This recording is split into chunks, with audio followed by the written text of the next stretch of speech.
Matemáticas en la comunicación. Vídeo 2.5. El formato de imagen JPG. En este vídeo vamos a describir someramente el funcionamiento del formato de imagen JPG, que es el más común, prácticamente universal, en los sistemas de fotografía digital y en el Internet.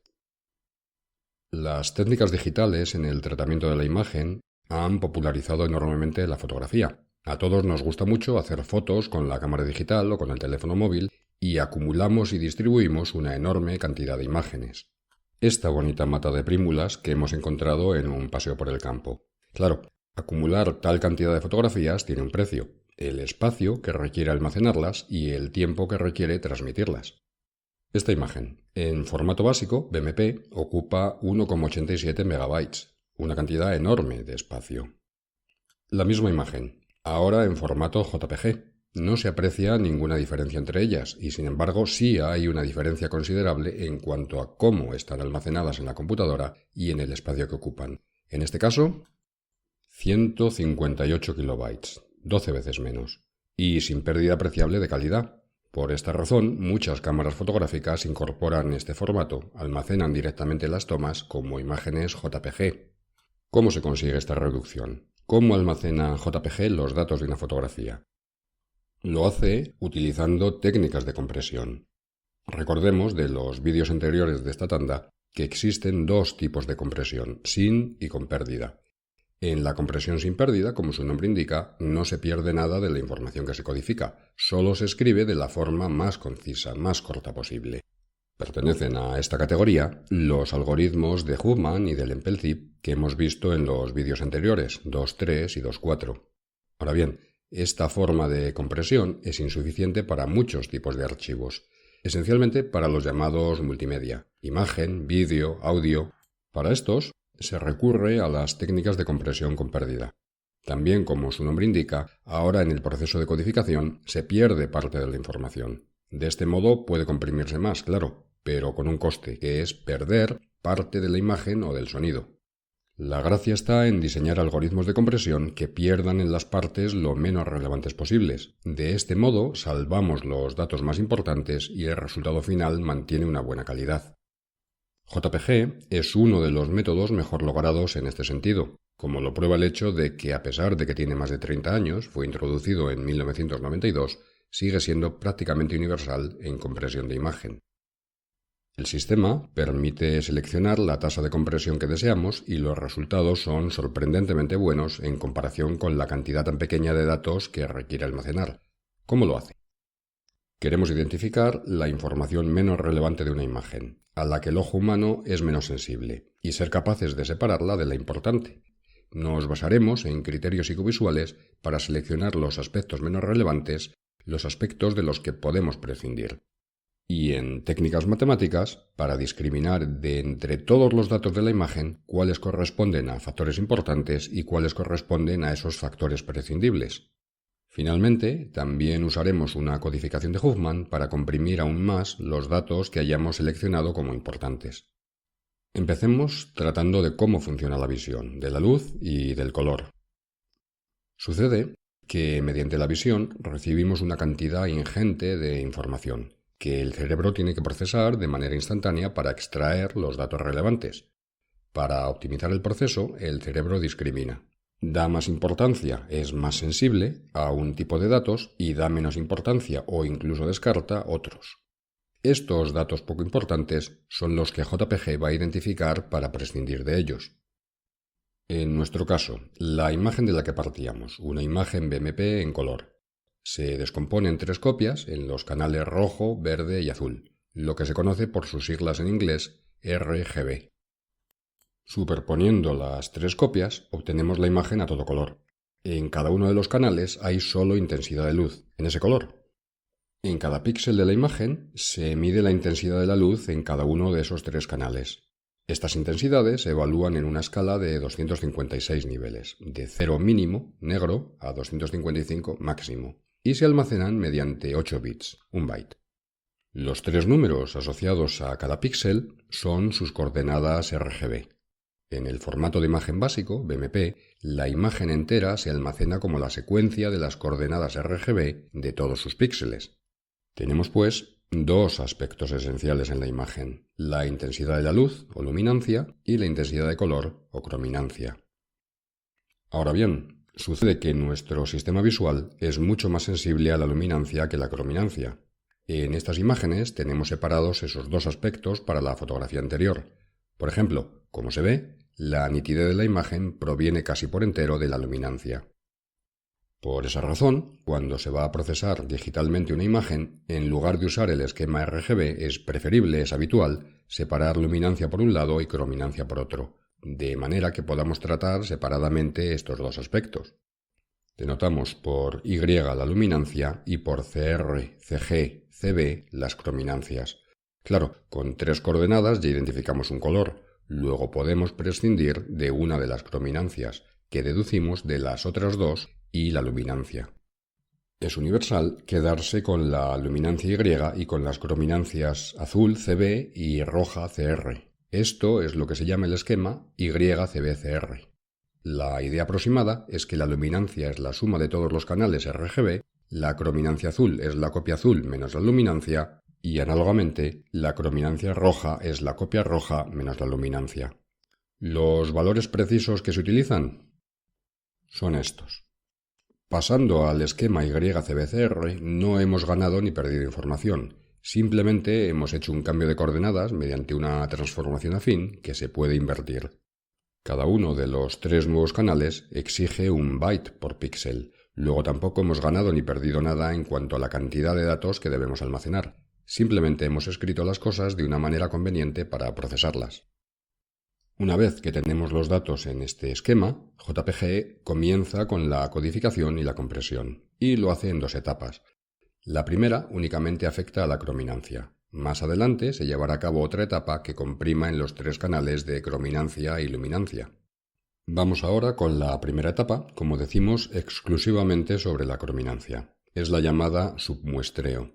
En realidad, este procedimiento no es exclusivo de JPG, se realiza también en otras técnicas de procesado. Incluso para JPG es una etapa discrecional, puede optarse por hacerlo o por no hacerlo. Es muy simple. Lo que vamos a hacer es, en cada uno de los 2 canales de crominancia, agrupar los píxeles en cuadrados de 2×2, y en cada uno de esos cuadrados el color se unifica al promedio de los 4 píxeles.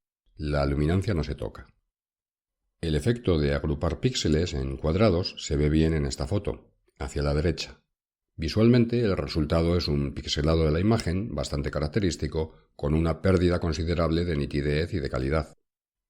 ¿Por qué esa pérdida de calidad no se da en JPG?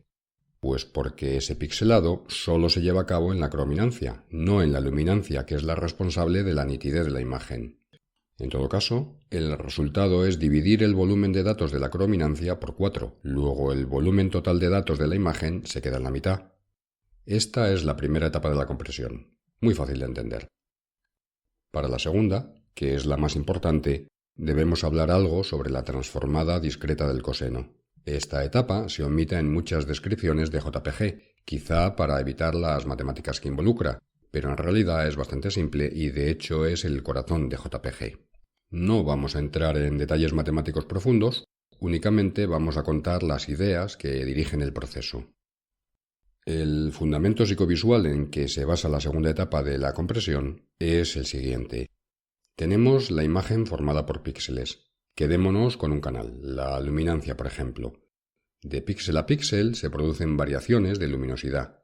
Pues bien, nuestra vista es poco sensible a las variaciones de alta frecuencia, a los cambios rápidos en zonas pequeñas. En la imagen de la derecha se ven muy claramente las 2 zonas en que se divide, y se ve claramente el borde entre ambas. La de la izquierda está formada por los mismos tonos de gris y la misma cantidad de píxeles que la anterior. Sin embargo, nuestro cerebro tiende a verla como una zona plana de un color único, intermedio entre los 2 reales. Esto es conocido desde siempre. Y se ha usado, por ejemplo, en los grabados y hoy en la impresión digital y el offset. Vamos a ver cómo lo aprovechamos. Fijemos uno de los canales de la imagen. Para tener un ejemplo concreto, digamos que tomamos la luminancia. La imagen se divide en bloques de 8×8 píxeles, como este que vemos.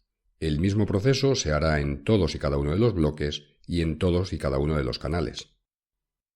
Cuando se comprime mucho la imagen, los bloques llegan a ser visibles, como aquí. Este es uno de los problemas típicos de JPG. Por eso conviene no abusar de la compresión. Pero volvamos a nuestro bloque 8×8. Queremos medir la frecuencia de cambios en el bloque.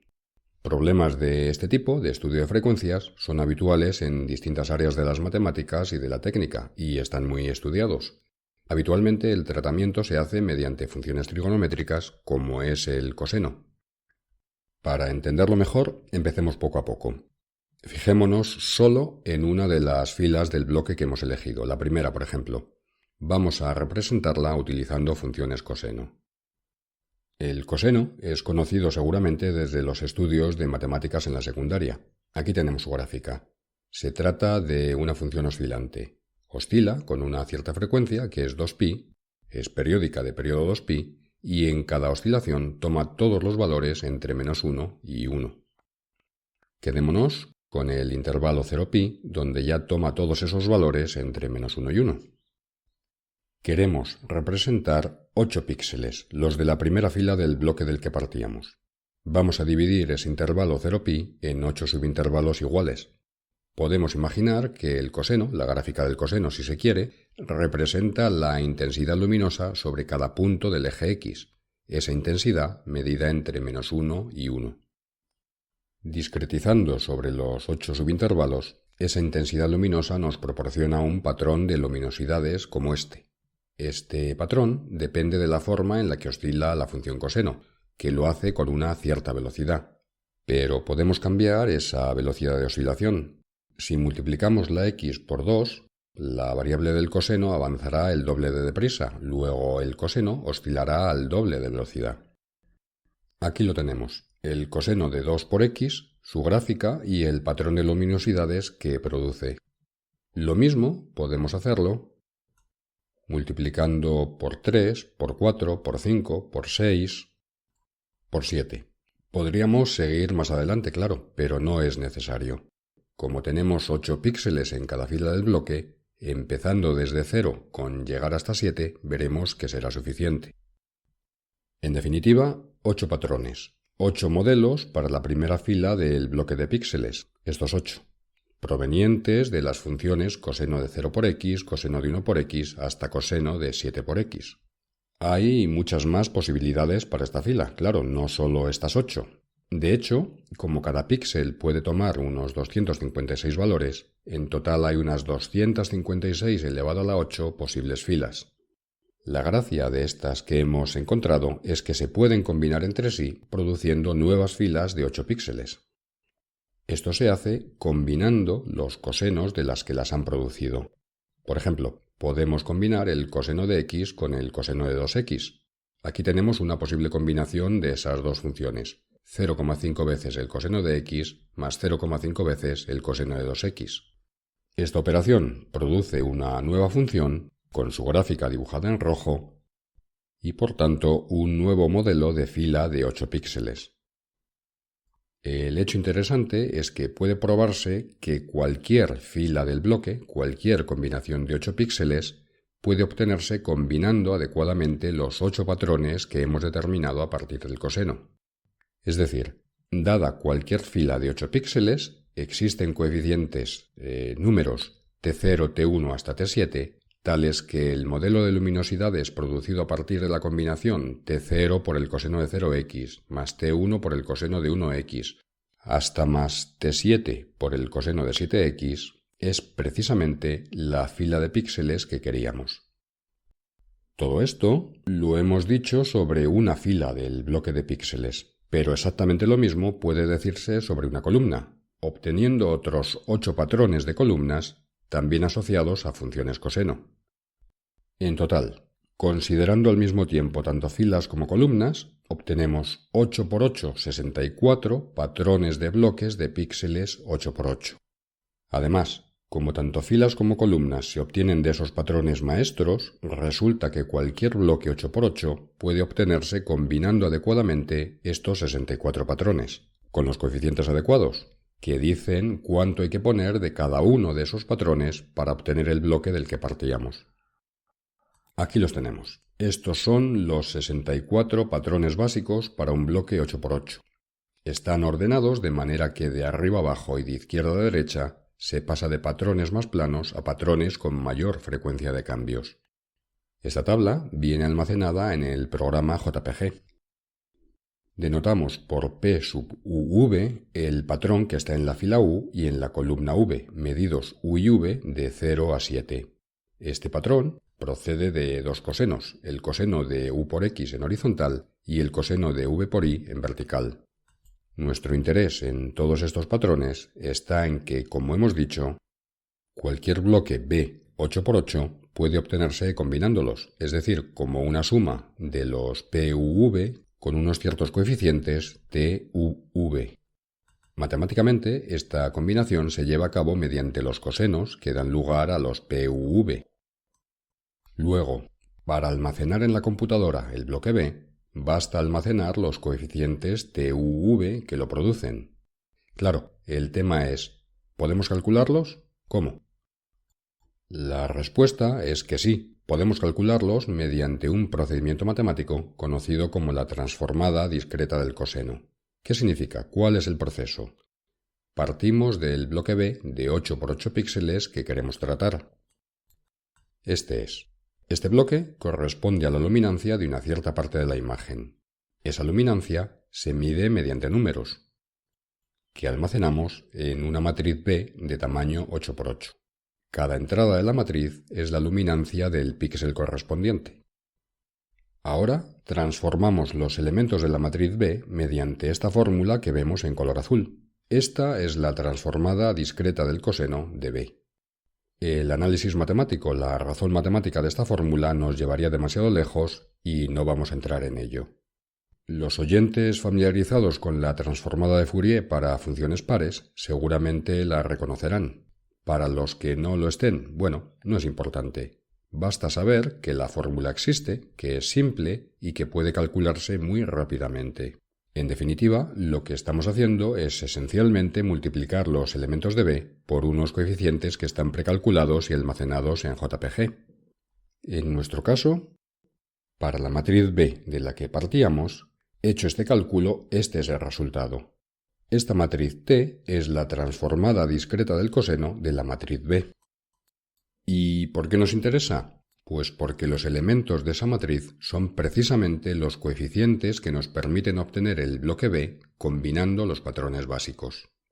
Es decir, si empezamos por la primera fila de la matriz, fila 0, combinando menos 415,3 veces el patrón que está en esa posición, fila 0, columna 0, menos 30,2 veces el patrón de la fila 0, columna 1, menos 61,2 veces el patrón de la fila 0, columna 2, etc. hasta el final, el resultado que obtenemos es precisamente el bloque B. Aún no hemos comprimido nada, no hemos ganado ni perdido nada. Hemos clasificado los datos de la imagen respecto a la frecuencia de cambios, representados por los patrones básicos. Si nos fijamos en la matriz T que hemos obtenido, los mayores valores en valor absoluto están en la esquina superior izquierda, la que representa las partes planas de la imagen, y estos valores disminuyen hacia la parte inferior derecha, la que corresponde a mayores frecuencias de cambios. Esto significa que las partes planas influyen más en la imagen, son más relevantes que las partes con muchos cambios. En particular, el elemento más grande es típicamente el primero de la primera fila, el que corresponde al patrón completamente plano, sin cambios. Este elemento mide la luminancia general de todo el bloque. Este aspecto es el más relevante de todos. Hasta aquí hemos obtenido la transformada del coseno. Como hemos dicho, esto nos ha servido simplemente para clasificar los datos de la imagen respecto a las frecuencias de cambios. Ahora sí, vamos a usar esa clasificación para codificar y comprimir. Tenemos la matriz transformada. Repetimos que los valores de la parte superior izquierda representan la contribución de las componentes planas de la imagen, que son las más relevantes para nuestra visión, y los de la parte inferior derecha representan la contribución de las componentes con mayores frecuencias de cambio, que son las menos relevantes. Vamos a ponderar, a cuantificar, la importancia de cada una de esas componentes. Para ello, vamos a multiplicar cada elemento de la matriz T por un factor que mida la importancia que queremos darle. De hecho, vamos a hacerlo dividiendo en lugar de multiplicando. Estos factores de cuantificación se almacenan en una matriz llamada de cuantificación. Existen varias de esas matrices, según la compresión que queramos obtener, que están prefijadas por JPG y almacenadas en el programa. Los elementos de esas matrices son mayores cuanta más compresión queramos. Por ejemplo, una matriz de compresión al 50% es esta. Elementos más pequeños arriba a la izquierda y más grandes abajo a la derecha. Lo que hacemos es dividir los elementos de la matriz T entre los elementos de la matriz de cuantificación. División elemento a elemento, los que están en la misma posición. Como los valores de la parte inferior derecha ya eran pequeños y los estamos dividiendo por números grandes, el resultado es hacerlos mucho más pequeños. Esto es lo que se busca, porque corresponden a zonas poco relevantes visualmente. Los resultados de estas divisiones se redondean al entero más próximo. Estos son los datos sobre el bloque de píxeles B que JPG va a almacenar. ¿Y por qué se produce la compresión? Pues porque como en la parte inferior derecha había números pequeños y los hemos dividido por cuantificadores grandes, el resultado es que al redondear hemos obtenido muchos ceros, que no va a hacer falta guardar. Para aprovechar la estructura antidiagonal de la matriz, los datos se leen en zigzag, como en la imagen, y se almacenan como una secuencia de números. Aquí tenemos la secuencia de nuestra matriz, en color azul. Los ceros consecutivos del final no hace falta guardarlos, porque la matriz tiene 64 entradas y todo lo que falte al final hasta 64 valores sabemos que son ceros. Con esto nos ahorramos almacenar muchos datos. De los 64 números solo vamos a guardar los 26 primeros. Este ahorro es la segunda etapa de compresión que proporciona JPG. Esta secuencia azul, sin los ceros, permite reconstruir muy aproximadamente el bloque B, y como decimos son los datos que se van a almacenar en el fichero JPG. Para ahorrar algo más de espacio, en lugar de guardarlos como están, se los comprime con el método de Huffman. Y esta es la codificación. Cuando se quiere visualizar la imagen, simplemente se da marcha atrás en cada uno de los pasos que hemos visto. Y esto es todo. El sistema tiene algunos otros aspectos en los que no vamos a entrar. Los que hemos descrito son los principales. Con esto acabamos la descripción del sistema. Esperamos que este vídeo, aunque un poco más largo de lo habitual, haya resultado interesante y hasta el próximo.